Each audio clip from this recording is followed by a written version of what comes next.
जी इस वक्त cipher case की समाअत ख़त्म हो चुकी है। ईद के बाद आज पहली समाअत है। सलमान सफदर साहब इस वक्त बाहर आ रहे हैं समाअत ख़त्म होने के बाद। सलमान सफदर साहब बताइएगा आज की कार्रवाई के हवाले से क्या कुछ हुआ। देखिए आज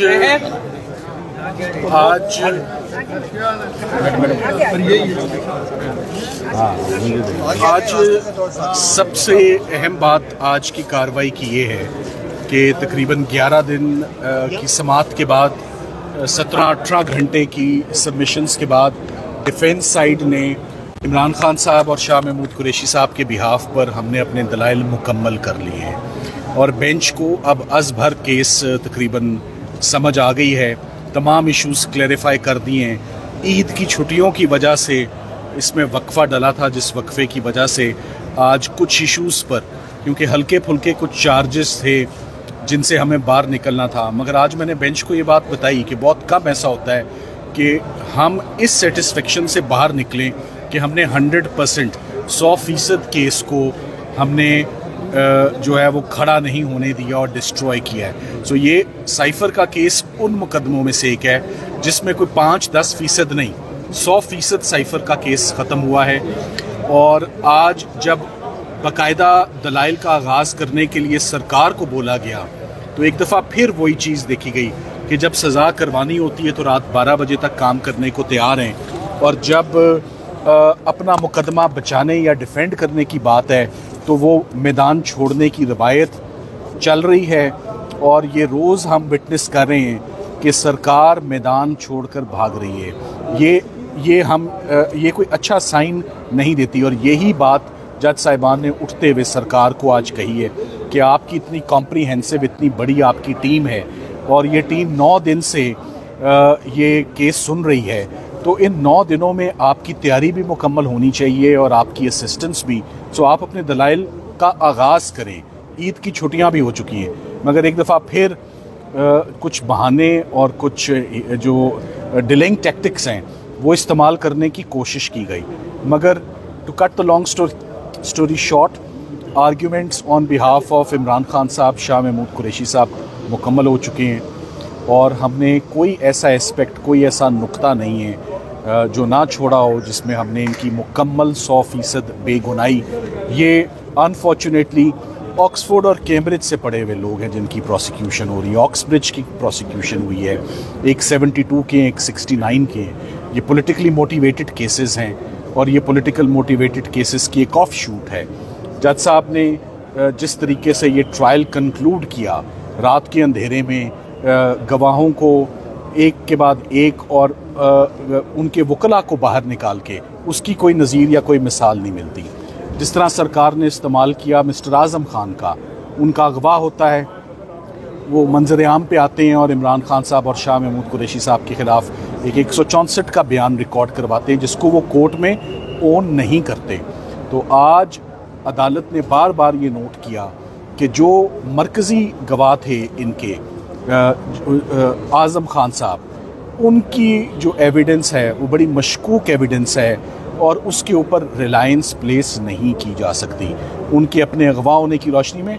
और अगर इन्होंने मिस्टर आज़म खान साहब को इस मुकदमे में रखना था तो उनका इस्तेमाल बतौर मुल्ज़िम होता, ना कि बतौर गवाह। ये सरकार की सबसे बड़ी गलती और नालायकी थी कि उन्होंने इनका इस्तेमाल एज अ गवाह करने की कोशिश की। सो मेरी ये प्रेडिक्शन है कि कल जब ये मुकदमे के दलाइल का आगाज़ होगा सरकार की जानिब से, तो उनको सिर्फ़ और सिर्फ मुश्किलात और दिक्कत का सामना होगा। वो बेंच के सवालात जो हमने उठाए हैं उनके सेटिस्फैक्ट्री जवाब नहीं दे पाएंगे। और मैं नहीं देखता कि ये मुकदमा 3 से 4 दिन मज़ीद चलेगा। आपको कल के दिन में ही बहुत कुछ क्लियर हो जाएगा कि साइफर का मुकदमा किधर जा रहा है। 1.5 से 2 घंटे बहुत होते हैं कि 1.5 से 2 घंटे में, क्योंकि एविडेंस पढ़ी जा चुकी है, फैसले पढ़े जा चुके हैं, जजेस के टाइम बड़े कीमती हैं। इस्लामाबाद हाई कोर्ट पे हर किसी का हक है, सिर्फ इमरान खान और शाह महमूद कुरैशी का हक नहीं है। मगर लेटली सियासी मुकदमों ने इन कोर्ट्स को सुबह से लेकर शाम तक इन्हीं के केसेस को करते हुए ये टाइम सर्व हो जाता है। आम लिटिगेंट्स को भी आना चाहिए। सो मैं उम्मीद करता हूँ कि बड़े टू द पॉइंट सरकार अपना एविडेंस प्रेजेंट करेगी और प्रेजेंट करके बताएं। मैं एक आखिरी बात ज़रूर कहना चाहूँगा, जब सरकार ने साइफर के मुकदमे में सज़ा ली तो हमें मुकदमे से बाहर निकाल कर ली, डिफेंस को बाहर फेंक कर। ये अनफेयरनेस हम नहीं कर रहे। हम ये ग्रेस देंगे कि सरकार को जितना सुनना है आप सुन लें। हम किसी हैंडीकैप से नहीं जीतेंगे, अपने जोरे बाजू पर जो है वो मुकदमा जब खड़ा ही नहीं होता और बनता ही नहीं है। तो इसी तरह ये केस है, एक आधा और मुकदमा आपके सामने पीछे रह गया है। सो मैं यही देख रहा हूँ कि आने वाले दिन में इमरान खान से पहला जो बड़ा ब्लो मिलेगा, मेरी नज़र में सबसे बड़ा केस साइफर का बनाया हुआ था, हवा। तो ये हवा आपके सामने 2-3 दिन में, जिसका आपको पहला ट्रेलर कल इसी टाइम पर आपको मिल जाएगा कि सरकार किस हद तक अपने केस का दिफा कर चुकी है। Thank you very much. Salman Safdar साहब, लास्टली बताइएगा, आपने कहा कि 3 से 4 दिन मजीद लगेंगे इस केस को वाइंड अप होने में, तो मजीद बचा क्या है आपकी जानिब से? तकरीबन ये देखिए, ये बात सरकार कह रही है कि हमें 3 से 4 दिन चाहिए। मैं समझता हूँ कि जो बेंच के सवालात कल उठेंगे और जो पूछा जाएगा, मैं समझता हूं कि ये कल के दिन में केस बुरे तरीके से कोलैप्स और एक्सपोज हो जाएगा। कल से आगे चलना मुश्किल हो जाएगा जरा इस मुकदमे में। और बेंच ने ये बात क्लियर कर दी है कि फैसला मेरिट्स पर होगा। कोई रिमांड वाली सिचुएशन, हम वो बातें बहुत पीछे रह गई हैं, हम अब आगे बढ़ेंगे। तो उसके बाद खान साहब की रिहाई मुमकिन हो सकेगी? ये केस अगर फैसला आ जाता है, जाहिर सी बात है महफूज होगा पहले फैसला, उसमें भी टाइम लग सकता है। देखिए, ये ऐसा केस नहीं है कि फैसला महफूज हो। सारे फैक्ट्स, सर्कमस्टांसेस, एविडेंस, हर चीज़ पर हमने बेंच को क्लैरिटी दी है। 11 दिन जब एक केस आर्ग्यू होता है तो उसके बाद वो फैसला महफूज नहीं होता।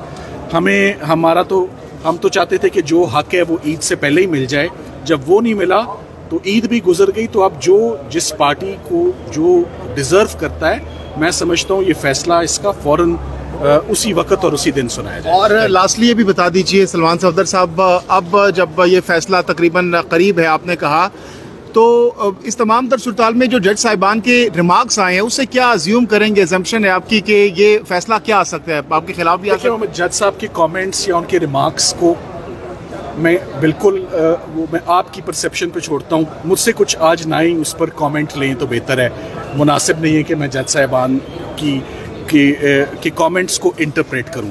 बहरहाल we are hoping for the best. Thank you. बहुत शुक्रिया। सलमान सफदर साहब हमारे साथ मौजूद थे।